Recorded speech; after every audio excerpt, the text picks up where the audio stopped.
Yes, ba? Wala ka bang napapansin sa iyong mga kapaligiran?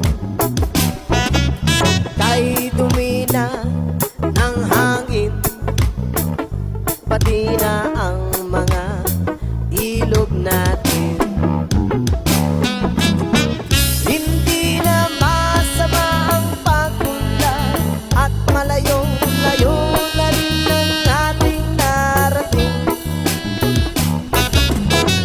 Ngunit masdan mo ang tubig sa dagat, dati kulay asin, ngayon'y naging itim.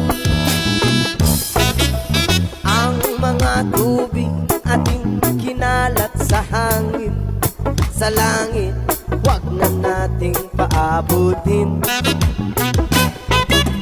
Upang kung tayo'y pumanaw man sa riwang hangin, sa langit natin matitikman.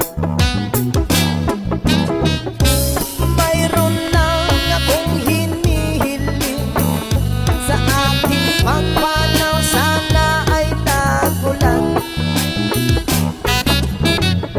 Gitara ko ay aking dadalhin upang sa ulap na lang tayo magkantahan.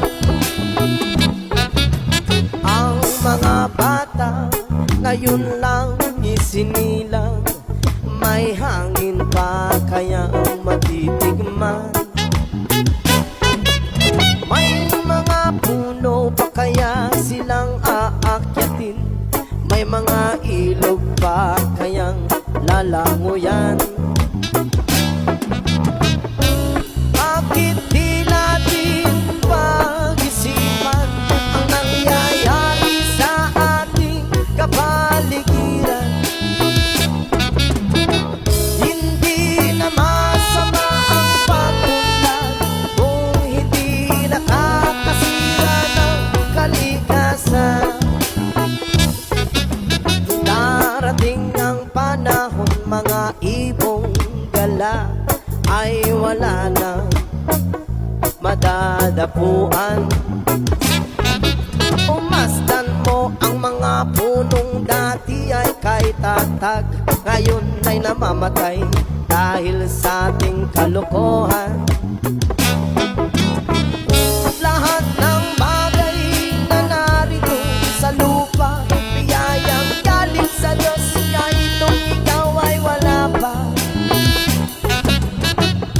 Ingatan natin at huwag nang sirain pa, kapag kanyang binawi tayo'y mawawala na. Meron lang akong hinihiling sa aking pagpanaw, sana'y tago lang. Gitara ko ay aking dadalhin upang sa ulap na lang tayo mag